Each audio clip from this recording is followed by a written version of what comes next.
días a todos los compañeros y compañeras. Me parece que el día de hoy tenemos que hacer una reflexión acerca de los valores históricos de nuestra organización, que en muchos sentidos se han convertido en la fuerza moral, ética de nuestro movimiento de resistencia. Porque muchos se preguntan por qué somos capaces de mantenernos firmes después de 21 meses de haber sido despedidos injustificadamente. Y algo que tiene mucho que ver con esa capacidad de resistencia de nuestra organización es precisamente su memoria histórica. Nuestra vida como organización ha tenido episodios verdaderamente épicos de la lucha obrera en nuestro país que siguen presentes en nuestra actuación cotidiana y en esos momentos en nuestra lucha de resistencia. Esos valores que, puestos a valor presente, nos legaron nuestros compañeros golpistas del 36, me parece que son también los valores que ahora alimentan nuestra resistencia.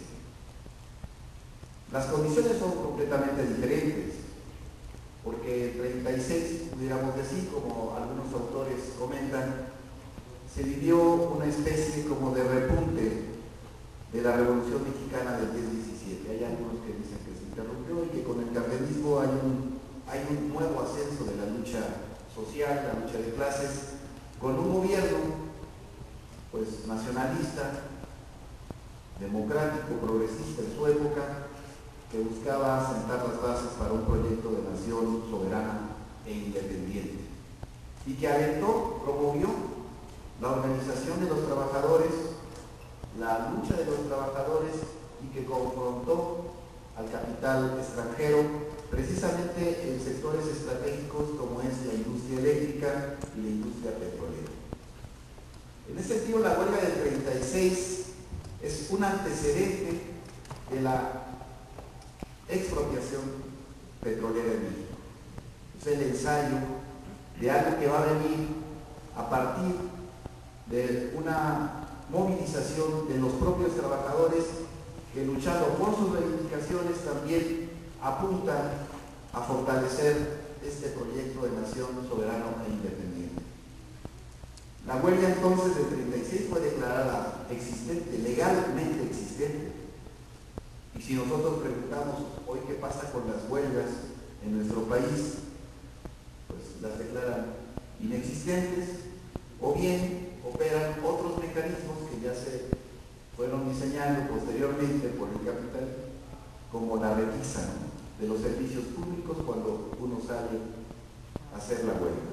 Por eso es impresionante pensar 10 días de huelga, una ciudad sin luz, y solamente los servicios estratégicos estuvieron funcionando en esa época.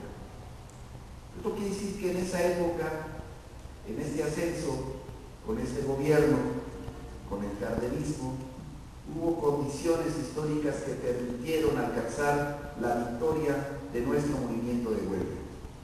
¿Qué es lo más importante del movimiento de huelga del 36? El contrato colectivo de trabajo. Y viéndolo en perspectiva, lo que ahí logramos, en esencia, es lo que hoy se nos quiere arrebatar.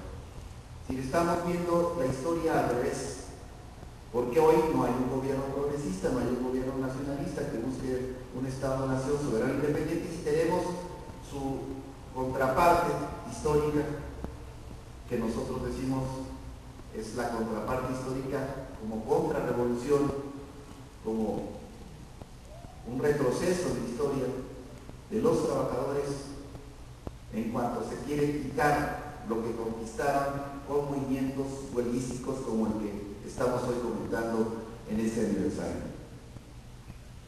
En todo el mundo está ocurriendo lo mismo. Eso también es otro rasgo característico, diferenciado de lo que ocurrió en el 36. Hoy la ofensiva del capital en contra de la contratación colectiva es prácticamente global. Y algunos que pensaban que eso solamente se podía dar en los países del tercer mundo como una fórmula para incentivar la inversión, haciéndolos comparativamente más ventajosos que incluso las economías del primer mundo. Hoy sabemos que no es así. Hoy en los propios países capitalistas del primer mundo se está lanzando una fuerte ofensiva en contra de la contratación colectiva. Y ustedes pueden ver en Wisconsin, Estados Unidos, un gobernador que promueve una ley a donde se cancela la posibilidad de la negociación colectiva. Desde el desconocimiento de todo lo acumulado históricamente como conquista de los trabajadores. En España, en Grecia, en Portugal, ahora en Italia, se va a ver también en Inglaterra, una fuerte ofensiva en contra de los servicios públicos, acompañada de una fuerte ofensiva en contra de la contratación colectiva. Todo lo que nos ocurrió a nosotros el 10 y 11 de octubre del 2009 tiene que ver con todo ese contexto de cómo hoy el capital pretende avanzar, cómo hoy el capital pretende poner sobre las espaldas de los trabajadores el costo de la crisis. Por eso es que nosotros pensamos que nuestra resistencia, la resistencia del Sindicato Mexicano Electricista actualmente es una resistencia universal y que nuestro movimiento de resistencia está ganando terreno inspirador y ejemplar a nivel internacional. Porque somos una línea de resistencia de frente a este fenómeno que ocurre ahora y verdaderamente, yo lo quiero decir, hay admiración por la lucha del Sindicato Mexicano Electricista. Hay admiración por su capacidad de resistencia, por su capacidad de levantarse de un golpe contundente, súbito, que se pensó podía ser irreversible. Y que de la mano de la extinción de Luz y Fuerza venía también la extinción del Sindicato Mexicano de Electricistas, su desaparición forzada. Por eso es que nosotros hoy en día tenemos que pensar que la elección de 36, dentro de su contexto político, y la elección del 2009 para acá, aún guardando sus diferencias y sus actores protagónicos que se entrecruzan en la historia como antagonistas, tiene los mismos valores. La idea motor de la existencia de nuestra organización sindical, en el sentido que los trabajadores tenemos derecho a tener una vida digna, a encontrar en el trabajo no una fuente de explotación, sino una fuente de realización humana, que tenemos derecho a organizarnos como trabajadores en sindicato y a instrumentar las formas de lucha que sean necesarias, como la huelga, para poder alcanzar nuestros objetivos.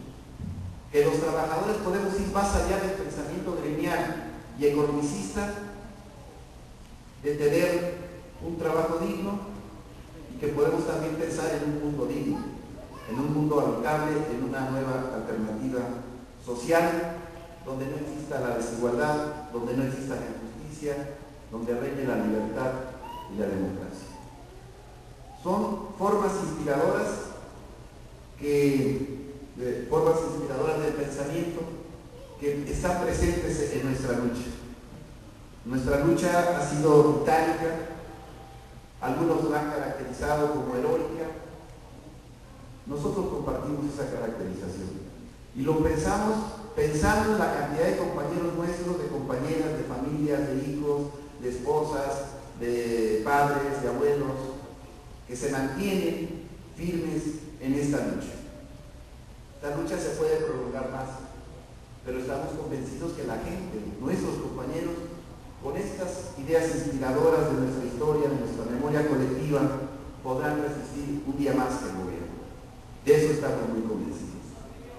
Hoy no es la huelga, es la resistencia, pero tiene su valor equivalente, haciendo este contraste histórico de una época con la otra, en la necesidad de que los trabajadores podamos ejercer nuestro poder como fuerza social a partir de nuestras propias metas y de nuestra convicción.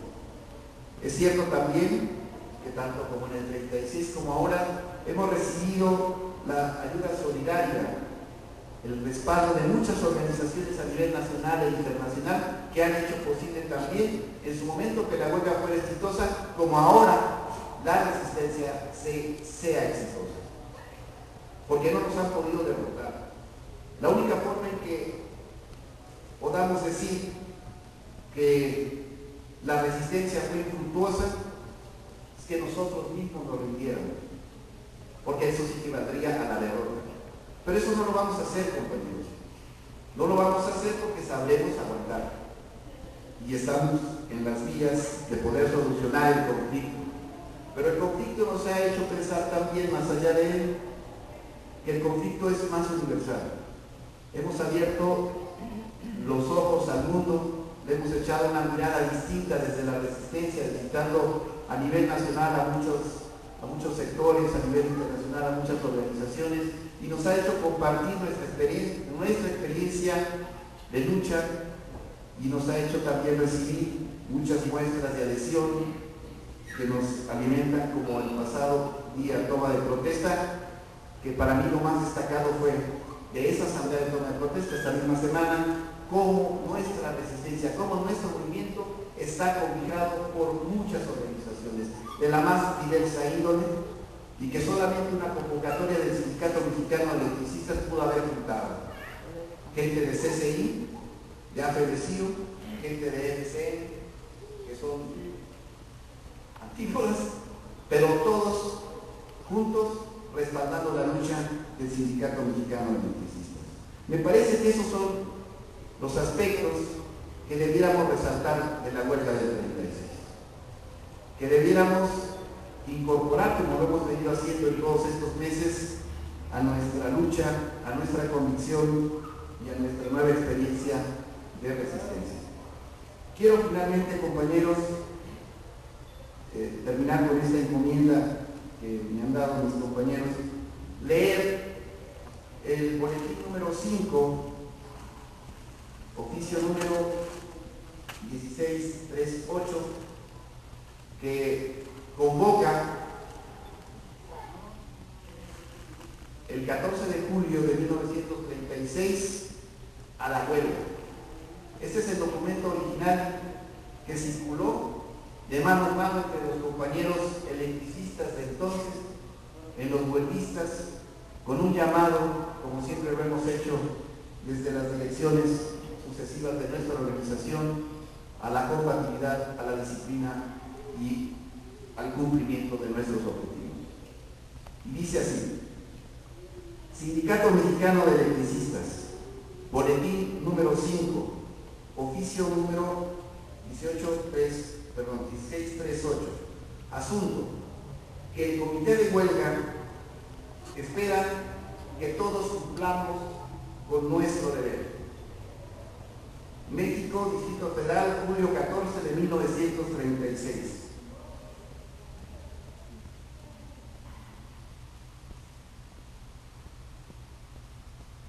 A todos los miembros activos del sindicato: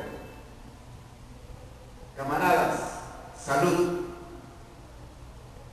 A pesar de todos nuestros esfuerzos, se ha hecho indispensable llegar a la huelga como último recurso para hacer valer nuestras justas peticiones. A medida que ha pasado el tiempo, el comité de huelga ha visto robustecerse su creencia de que nuestro movimiento será respetado. Eso es muy interesante.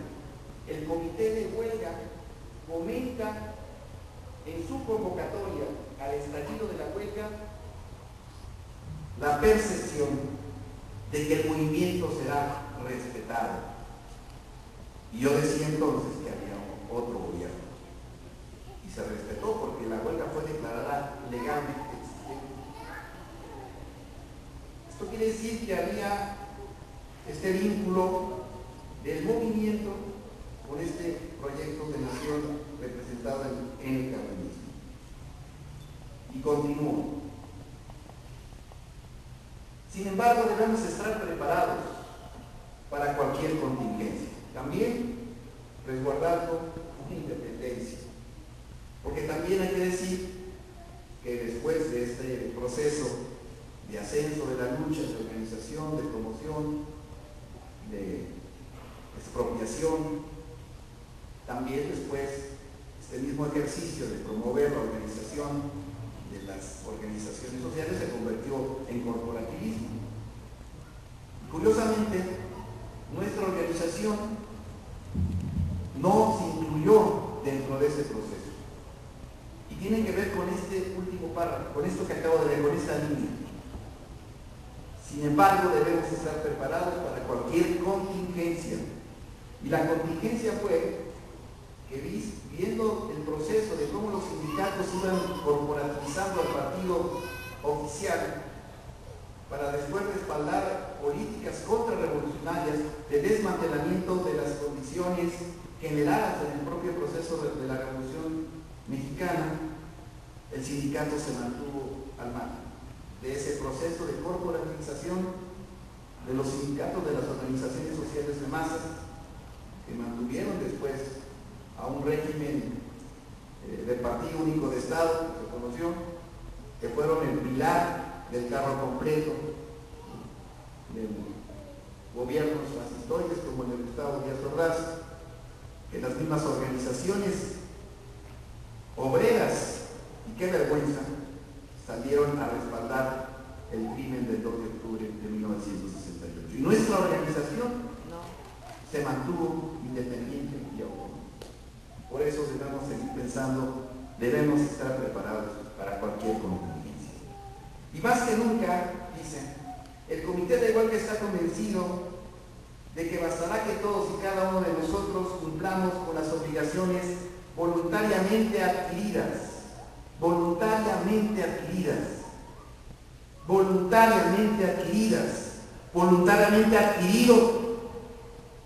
que no nos fuéramos a liquidar, compañeros, voluntariamente adquirido, que nos quedáramos a defender a nuestra organización sindical.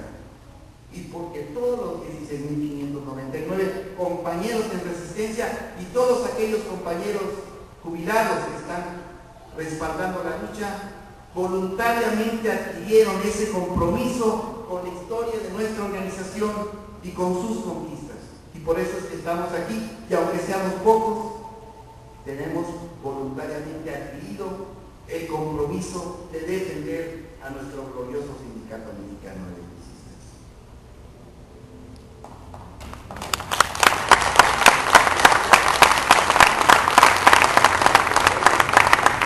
Cumplamos con las obligaciones voluntariamente adquiridas al firmar la cédula de votación de la huelga, ajustando estrictamente nuestros actos a las disposiciones relativas contenidas en el reglamento de la misma, para que alcancemos una rotunda victoria final. Depositar en la unidad, en el compromiso, la posibilidad de la victoria. Y termina diciendo: en nombre de los legítimos intereses de la clase trabajadora en general y en el de los de nuestra organización en particular,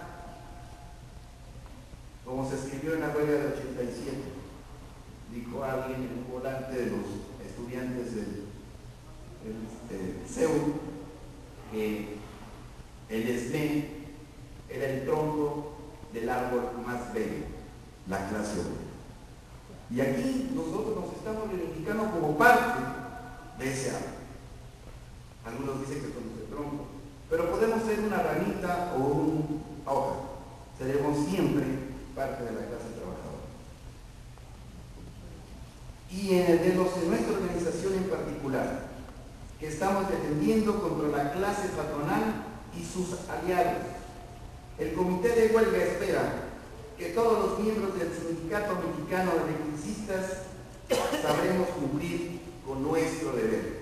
Fraternalmente por el derecho y la justicia del trabajador, lo firma el secretario general, presidente del Comité de Huelga, Francisco Breña Pírez, el secretario del Trabajo, miembro del Comité de Huelga, el compañero David Roldán G., el compañero secretario de Educación y Propaganda, miembro del Comité de Huelga, el compañero Manuel Paulo. Estos son nuestros héroes. ¡Viva la huelga del 36!